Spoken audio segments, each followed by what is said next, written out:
Hello, hello, it's me, Rosie V, Rosie Valentine, whatever it is you want to call me, back with another video. Finally, I know it's been a minute, I know it's been a little over a month because as you can see, I've actually moved into my new apartment, I'm all settled in. I think it's time to go ahead and make my EDC Day 2 video, even though it doesn't seem like a lot of people really care about my first one. I still want to make this, I still want to put it out there just in case any of you have been waiting, so yay, let's go ahead and get right into it. Now, Day 2 of EDC didn't really have a lot for me and my boyfriend to want to check out, really. A lot of the artists that we wanted to see were mainly later in the night after like 10 p.m. So we were in no rush to really get to EDC.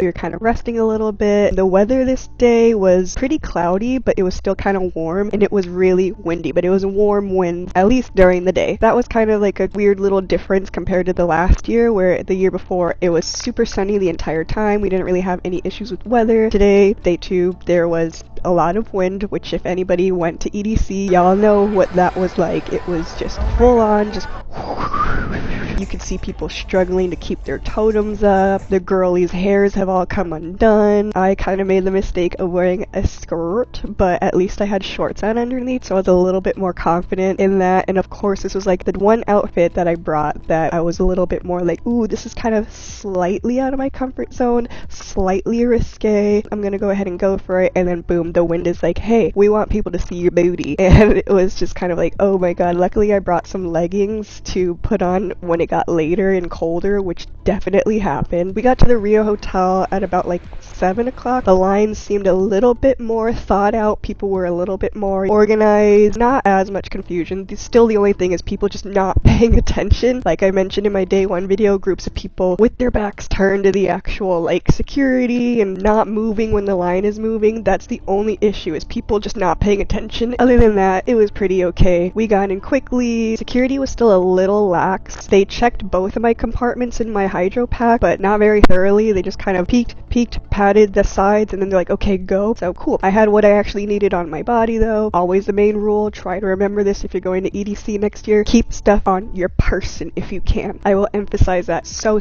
much because nobody body searches you at all. It took us about 30 minutes altogether to get in and out of those lines and through the security and onto the shuttle. We're chilling, we're getting over there. For some reason, it was a little bit more of like bus traffic. For some reason, the shuttles just all came to a standstill as we were really close to the grounds, which is really weird. We sat in our bus for like not moving for a good 10 to 15 minutes or so I had no idea what was going on. And while we were sitting there, this girl in front of us just turns around and says, oh, by the way, guys, because of the wind, Circuit Ground and I think Quantum Valley got shut down for the high winds because they had like things that were hanging, speakers and stuff, so they didn't want anyone to get hurt if anything potentially fell, so they shut those things down temporarily. And Circuit Grounds is where I wanted to go see Mal P and meet up with Mirage from Drag Race. She was planning on doing a meet and greet or something at EDC, and I really wanted to go. It's specifically why I chose that outfit, because it kind of gave like, I don't know, it kind of gave Mirage vibes from her like she's such a bitch thing. I don't know, because it was black and neon green, so that was kind of my thing. That's kind of why I chose that outfit for that day. Oh my god, it got closed, so how the fuck was I supposed to know if she's still doing it or where she was gonna move it to?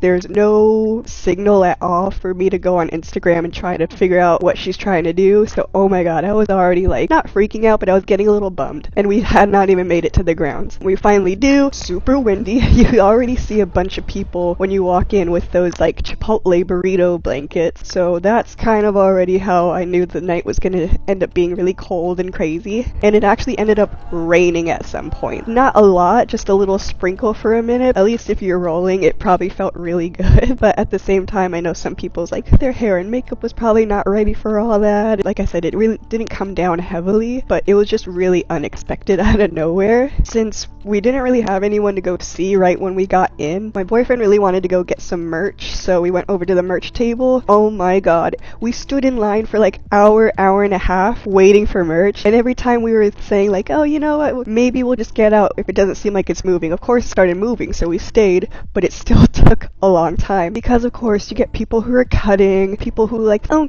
sorry, my friends are actually closer, and then they come deep with like 5 other people, so it's like, what the fuck? Even as we got up to the very front, and it was just one couple in front of us, and then me and my boyfriend, and then like from nowhere, this guy pushes the fence and just kind of slowly wedges his way in to be next. The girl next to me was not having it. I would have said something if she didn't, but she was immediately like, no, sir, we waited, you need to wait too. And she like called over the employees like, hey, this guy is trying to cut in line. And it was kind of like, good for you, girlie, speak up, because I know I would have. There's no way we waited this long and you get to just fucking cut in front. No ma'am, get back to the line. Which I'm sure he just didn't, and tried it again later at another, merch table or what, or just gave up because he got caught. Now, I don't know if it was because of the sudden weather shift and change and it wasn't as hot as people wanted it to be, it was suddenly cold, if maybe day 2 is where suddenly everybody's getting tired, because this is the day that everyone was being